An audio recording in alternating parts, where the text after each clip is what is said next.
Bunyi paluan kompang yang memecah kesunyian kampung itu sepatutnya menandakan permulaan sebuah kehidupan baru yang penuh bahagia. Namun, dalam sekelip mata, irama gembira itu tenggelam oleh satu jeritan nyaring yang merobek ke gendang telinga, mengubah suasana kerayan menjadi medan ketakutan. Majelis persandingan Mira dan Hafiz yang dirancang rapi selama berbulan-bulan dengan penuh teliti, bertukar menjadi mimpi ngeri yang tidak akan dilupakan oleh sesiapa yang hadir pada hari itu. Di tengah panas terik tengah hari yang membakar kulit, satu tiupan angin sejuk yang aneh tiba-tiba menyapa tengkuk para tetamu, membawa bersamanya bau hanyir yang meloyakan dan membangkitkan bulu roma. Mira yang sedang duduk tersenyum manis di atas pelamin indah tiba-tiba merasakan jantungnya berdegup kencang, bukan karena gemetar menjadi raja sehari,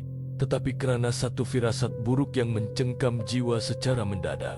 Dia tidak tahu bahwa musuh yang bakal menghancurkan hidupnya bukanlah orang asing atau penceroboh luar, tetapi seseorang yang mempunyai pertalian darah, yang sedang duduk tersenyum memandangnya dari meja tetamu dengan niat yang tersembunyi. Upacara merenjis tepung tawar bermula dengan penuh adat istiadat, disaksikan oleh ratusan mata yang memandang dengan penuh kekaguman. Satu persatu ahli keluarga naik ke pentas pelamin untuk mendoakan kesejahteraan dan kebahagiaan pasangan pengantin baru itu. Mira Cuba mengekalkan senyuman manisnya demi menjaga hati semua orang, walaupun peluh dingin mula merenik kasar di dahinya yang berhias sanggul lintang. Giliran seorang wanita separuh abad, seorang ibu saudara yang dikenali dengan perwatakan lembut, tiba di hadapan mereka. Namun, renungan mata wanita itu tajam, menusuk tepat ke anak mata Mira,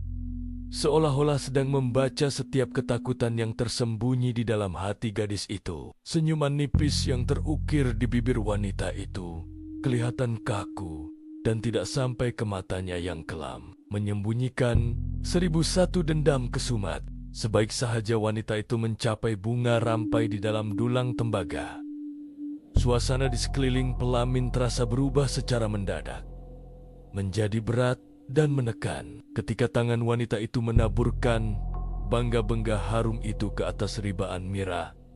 Satu hembusan angin yang sangat tajam, seperti bilah pisau halimunan, menusuk masuk ke celah rusuk kanan Mira dengan pantas. Dia tersentak hebat, tangannya memegang perut secara refleks.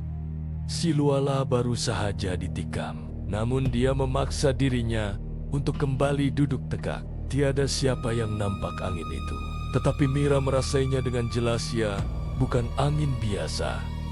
Ia adalah kiriman angin berbisa yang dihantar dengan tujuan membinasakan.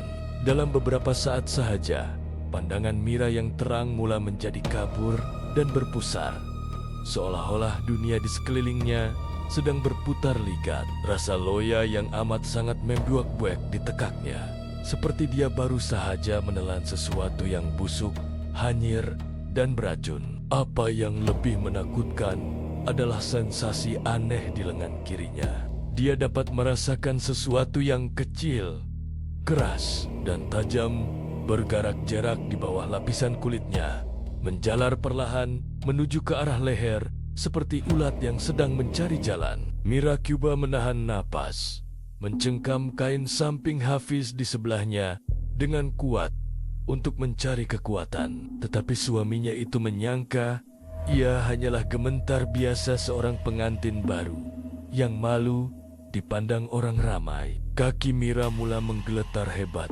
di sebalik kain songket tebal yang dipakainya. Lututnya terasa longgar dan tidak mampu menampung berat badannya lagi. Dia sadar dia perlu bertahan demi menjaga air muka kedua-dua belah keluarga yang sedang bergembira. Tetamu yang hadir di barisan hadapan mula berbisik-bisik sesama sendiri apabila melihat perubahan drastik pada wajah pengantin perempuan. Wajah yang tadinya berseri-seri dengan solekan tebal kini bertukar pucat lesi, putih dan kaku seperti mayat yang baru dimandikan. Mata Mira terbeliak memandang ke arah siling hemah, seolah-olah melihat sesuatu yang mengerikan sedang bergayut di sana, menanti masa untuk menerkam mangsanya.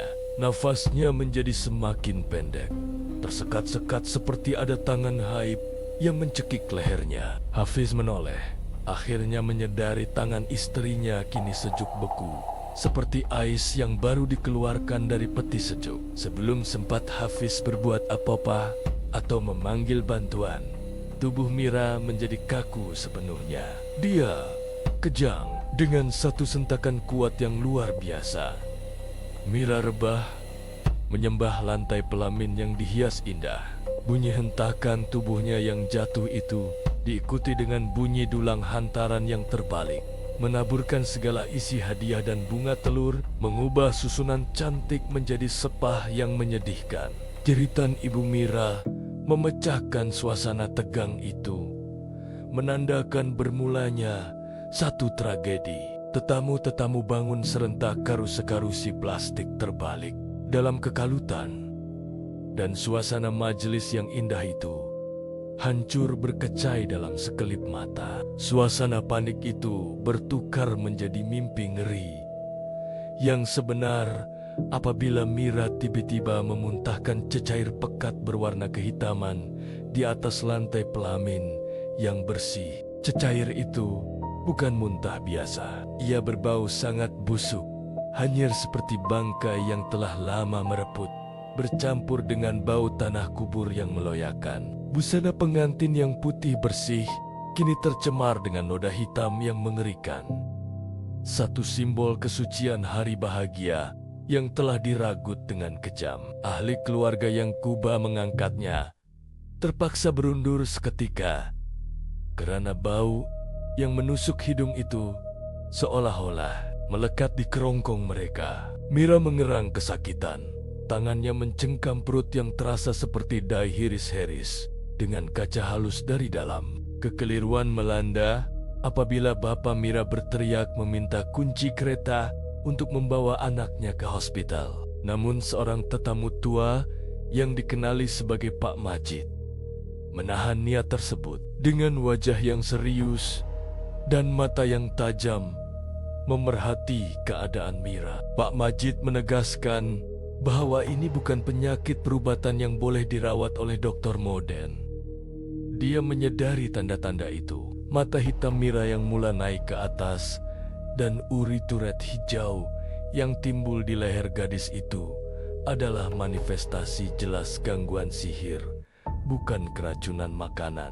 Tanpa membuang masa, mereka mengusung Mira masuk ke ruang tamu rumah, meninggalkan tetamu lain yang terpinggah-pinggah dalam ketakutan di bawah khemah. Di ruang tamu yang suram, usaha rawatan kecemasan secara tradisional dimulakan. Pak Majid mula membacakan ayat-ayat suci di telinga Mira, menekan ibu jarinya ke titik-titik saraf tertentu pada tapak kaki gadis itu. Tindakan itu menyebabkan Mira menjerit, namun suara yang keluar dari kerongkongnya bukanlah suara lembut yang dikenali keluarga. Ia adalah ngauman garau, kasar dan penuh kemarahan.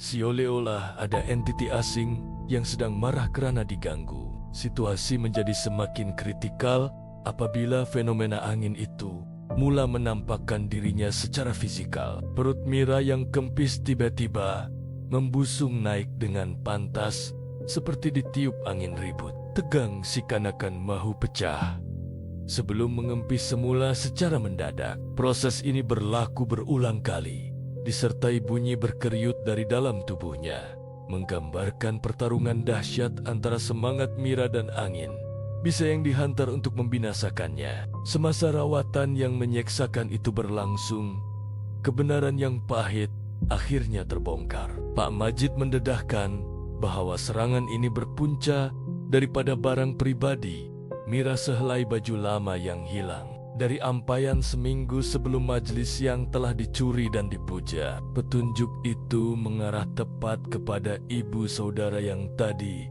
merenjes tepung tawar dengan senyuman kaku.